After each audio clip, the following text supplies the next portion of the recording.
हमारे देश में 17 से 24 साल के लगभग 21 करोड़ युवा हैं, जबकि सेना के तीनों अंगों में जो खाली पद हैं उनकी संख्या सिर्फ 1.5 लाख है। यानी इस हिसाब से देखें तो सेना की एक नौकरी के लिए हमारे देश में 17 से 24 वर्ष के 1400 युवा योग्य हैं। यानी 1400 लोगों पर सेना की एक नौकरी है, 1400 लोगों पर एक नौकरी। अब अगर हम ये मान लें कि इनमें से 1/3 युवा भी सेना में जाना चाहते हैं, तो इस हिसाब से भी सेना की हर नौकरी के लिए 466 लोगों की लाइन है। यानी ये लाइन बहुत लंबी है। कोई भी युवा सेना के साथ 3 कारणों से आज जुड़ना चाहता है हमारे देश में। हमारा देश अमेरिका से अलग है, हमारा देश चीन से अलग है, हमारा देश किसी भी और देश से अलग है, इसलिए हमारी सेना भी अलग है, हमारे सैनिक भी अलग हैं। तो हम अलग क्यों हैं ये समझिए। पहली बात, सेना की नौकरी हमारे यहां बहुत ही सम्मानजनक नौकरी मानी जाती है, उसके साथ सम्मान जुड़ा है। जब कोई व्यक्ति सेना में जाता है तो समाज में उसे बहुत इज्जत की निगाह से देखा जाता है, उसे देशभक्त माना जाता है। खास तौर पर ग्रामीण इलाकों में सेना की नौकरी को बहुत महत्व दिया जाता है। जैसे उत्तर भारत के राज्यों में 80,000 से ज्यादा गांव ऐसे हैं जहां कम से कम एक परिवार से कोई ना कोई सदस्य आज भारतीय सेना में है, और इनमें भी ज्यादा सैनिक किसानों के परिवारों से आते हैं, और इन परिवारों को समाज में बहुत सम्मान मिलता है, और ये बहुत सीना चौड़ा करके लोगों को बताते हैं कि हमारा जो परिवार का एक सदस्य है वो आज भारतीय सेना में है। तो ये बहुत ही सम्मानजनक बात है हमारे देश में, जो दूसरे देशों में नहीं है। दूसरा, सेना की नौकरी में सामाजिक सुरक्षा के साथ साथ आर्थिक सुरक्षा है। सेना में नौकरी करने पर अच्छा वेतन मिलता है, कई तरह के भत्ते मिलते हैं, सुख सुविधाएं मिलती हैं, और 15 साल की नौकरी के बाद पेंशन भी मिलती है, जिसकी वजह से ग्रामीण इलाकों के युवा सेना को लाइफ लॉन्ग करियर के तौर पर देखते हैं। उन्हें एक सामाजिक सुरक्षा तो मिलती है, आर्थिक सुरक्षा भी मिलती है, सुविधाएं बहुत हैं। और तीसरी है देशभक्ति। जो लोग सेना में हैं उन्हें सबसे बड़ा देशभक्त माना जाता है, और मानना भी चाहिए, क्योंकि हमारे सैनिक देश की रक्षा करने के लिए अपने प्राणों की आहुति देने से भी कभी पीछे नहीं हटते। और कहा जाता है कि हमारे देश के जो सैनिक हैं वो पैसे के लिए नहीं बल्कि अपनी देश की रक्षा करने के लिए, उनके खून में है ये, इसलिए वो सेना में भर्ती होते हैं। यानी आप देखेंगे तो भारत की सेना और बाकी देशों की सेना में ये बहुत बड़ा फर्क है। चीन में और हम में क्या फर्क है? हमारी जो सेना है वो देशभक्ति के जज्बे से भरी हुई है, बहुत मोटिवेटेड है, लेकिन चीन में ऐसा नहीं है। चीन के जो सैनिक हैं वो सिर्फ एक नौकरी कर रहे हैं, उनमें देशभक्ति की कोई भावना नहीं है। ये बहुत बड़ा फर्क है। जो दूसरे देशों की सेनाओं के जवान हैं वो प्रोफेशनल फाइटर्स की तरह काम करते हैं, जबकि हमारे देश के सैनिक देशभक्ति के जज्बे से भरे होते हैं, उससे प्रेरित होते हैं। यहां एक और बात आपको समझनी है कि ग्रामीण इलाकों के जो युवा सेना में भर्ती होना चाहते हैं वो शारीरिक रूप से भी बहुत फिट होते हैं, लेकिन समस्या ये है वो शरीर से तो फिट हैं लेकिन स्किल्ड नहीं होते। यानी इसके पीछे स्किल्ड ना होना भी एक बहुत बड़ी वजह है। फिलहाल सेना में 10वीं और 12वीं कक्षा पास करने वाले युवा नौकरी के लिए आवेदन दे सकते हैं, और भारत सरकार के आंकड़ों के मुताबिक इस समय देश में हर साल 12वीं कक्षा पास करने वाले छात्रों की संख्या तेजी से बढ़ी है।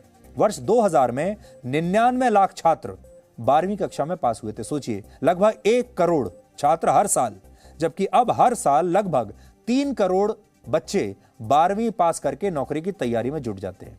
इसे आप ऐसे समझिए कि आज ये 3.5 करोड़ छात्र सेना में खाली पड़े 1 लाख से ज्यादा रिक्त पदों के लिए योग्य हैं। 1 लाख पद हैं और 3 करोड़ बच्चे हैं। हालांकि यहां समस्या यह है कि भारत में जिन छात्रों के पास ग्रेजुएशन की डिग्री है या जिन्होंने 12वीं कक्षा पास की है, उनमें से काफी ज्यादा मात्रा में छात्र स्किल्ड नहीं है, उनके पास कोई स्किल नहीं है, हुनर कोई नहीं है। और यही वजह है कि ऐसे छात्र सेना में और भारतीय रेल की नौकरियों के लिए ज्यादा प्रयास करते हैं, क्योंकि इसमें ज्यादा कठिन परीक्षा नहीं होती और किसी भी तरह की स्किल सेट की आवश्यकता नहीं है, सिर्फ फिटनेस होनी चाहिए, और ये नॉन टेक्निकल जॉब्स होती हैं। सबसे बड़ी बात ये कि ये पक्की नौकरी है, इसमें पेंशन है। यानी ये वो छात्र हैं जिनके पास डिग्री तो है लेकिन उनकी इस डिग्री का प्राइवेट सेक्टर में कोई महत्व नहीं है, और प्राइवेट सेक्टर में उन्हें इतना पैसा इस डिग्री के आधार पर कोई नहीं देगा। इसलिए ये सब जो बच्चे हैं ये सरकारी नौकरी लेना चाहते हैं। यहां बात सिर्फ सेना की भी नहीं है, रेलवे, सरकारी बैंक, सरकारी विभाग, राज्य सरकारों की नौकरियों के लिए भी हमारे देश के युवाओं के बीच जबरदस्त रेस लगी हुई है। सबको सरकारी नौकरी चाहिए। अब आप सोचिए, दिन भर हमारे देश के लोग सरकार को गालियां देते हैं, दिन भर सरकार की आलोचना करते हैं, सरकार के अस्पताल में जाना नहीं चाहते, सरकार की स्कूल में पढ़ना नहीं चाहते, सरकार की बस में जाना नहीं चाहते, सरकार की कोई चीज लेना नहीं चाहते, लेकिन नौकरी सबको सरकार की ही चाहिए। सच ये है कि हमारे देश में सरकारी नौकरियां ज्यादा हैं ही नहीं। इस समय केंद्र सरकार से जुड़ी लगभग 32 लाख नौकरियां हमारे देश में हैं, केंद्र सरकार की 32 लाख, जबकि अलग अलग राज्यों में सरकारी नौकरियों की संख्या 1 करोड़ 20 लाख के आसपास है। अगर इन दोनों को जोड़ भी दें तो भारत में सरकारी नौकरियों की संख्या 1.5 करोड़ के आसपास बैठती है। और अभी हमने आपको बताया कि भारत में हर साल 3.5 करोड़ छात्र 12वीं कक्षा पास करके नौकरियों और उच्च शिक्षा की तैयारी करते हैं। अब यह विडंबना है कि हमारे देश में लोग अक्सर सरकार की आलोचना तो करते हैं, उसे नाकाम भी बताते हैं, नाराज भी उस सरकार से रहते हैं, लेकिन नौकरी भी उन्हें सरकार की ही चाहिए, नौकरी सरकारी चाहिए। भारत में बहुत सारे लोग परीक्षा देकर, पैसा देकर, किसी नेता की सिफारिश लगाकर, सांसद या विधायक से पहचान होने के दम पर किसी भी तरह से सरकारी नौकरी पाना चाहते हैं। और इसकी सबसे बड़ी वजह यह है कि सरकारी नौकरियों में काम के घंटे बहुत ज़्यादा नहीं होते, काम के घंटे तय होते हैं। ज़्यादातर सरकारी कर्मचारियों को तय घंटे से ज़्यादा काम नहीं करना पड़ता, छुट्टियाँ जी भर के मिलती हैं। और हालांकि हम ये नहीं कह रहे कि सरकारी कर्मचारी काम नहीं करते, हमें गलत मत समझिएगा, सरकार में भी काम करने वाले परिश्रमी लोग हैं, इसीलिए तो ये देश चल रहा है। लेकिन बाहर जो लोग बैठे हैं वो सरकारी नौकरियों में इसलिए ज़्यादा आना चाहते हैं। दूसरी वजह यह है कि सरकारी नौकरी प्राइवेट नौकरी के मुकाबले ज़्यादा सुरक्षित है, परमानेंट है।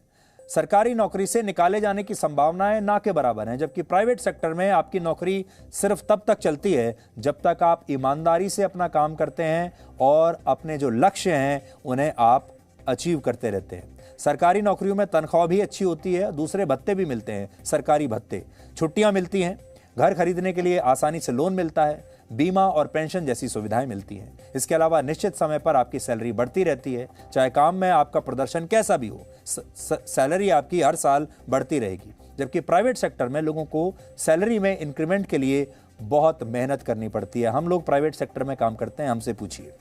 सरकारी नौकरियों की चाहत के पीछे एक बड़ी वजह रिश्वत भी है। सरकारी नौकरी में अगर पैसा कम भी हो तब भी कई कर्मचारी रिश्वत लेकर अच्छा खासा पैसा कमा लेते हैं। और 2019 में हुए एक सर्वे में हर 2 में से 1 भारतीय ने यह माना कि उन्होंने अपना काम करवाने के लिए किसी न किसी सरकारी कर्मचारी को रिश्वत दी थी। यानी सरकारी नौकरी में ऊपर की कमाई की संभावना हमेशा बनी रहती है। और यही वजह है कि भारत में आज सरकारी नौकरी हासिल करना आज भी एक जुनून की तरह है। मशहूर लेखक हरिवंश राय बच्चन ने एक बार एक कविता लिखी थी और इस कविता का शीर्षक था अग्निपथ। तो ये जो अग्निपथ नाम है ये उसी कविता के शीर्षक पर आधारित है। ये अग्निपथ एक कविता का नाम है जो हरिवंश राय बच्चन ने लिखी थी। उसके बाद हरिवंश राय बच्चन के पुत्र अमिताभ बच्चन ने इसी नाम से एक फिल्म में भी काम किया था, उस फिल्म का नाम था अग्निपथ। लेकिन इस कविता में यह बताया गया है कि जीवन संघर्ष का ही नाम है और इस संघर्ष से घबराकर कभी रुकना नहीं चाहिए, बल्कि कर्मठता पूर्वक आगे बढ़ते रहना चाहिए। और ये कविता सिखाती है कि अगर हम किसी से मदद लेंगे तो हम कमजोर पड़ जाएंगे और हम जीवन रूपी संघर्ष को जीत नहीं पाएंगे। खुद के परिश्रम से सफलता प्राप्त करना ही इस कविता का प्रमुख लक्ष्य है। लेकिन आज हमारे देश में जो युवा कर रहे हैं वो इस कविता के भाव से बिल्कुल विपरीत हो रहा है। आज भी हम अपने देश के युवाओं को ये कहना चाहेंगे कि आप अपने स्किल सेट को बढ़ाइए, अपने हुनर को एक नए लेवल तक लेकर जाइए, पढ़ाई कीजिए और उसके बाद आपकी जो मार्केट वैल्यू है उसके हिसाब से अपने आप को आंकिए। अगर आपकी मार्केट वैल्यू आज अच्छी है तो आपको प्राइवेट सेक्टर में सरकारी नौकरी से भी ज्यादा तनख्वाह मिल जाएगी। Presenting B News app available on Google Play and App Store. Download it now.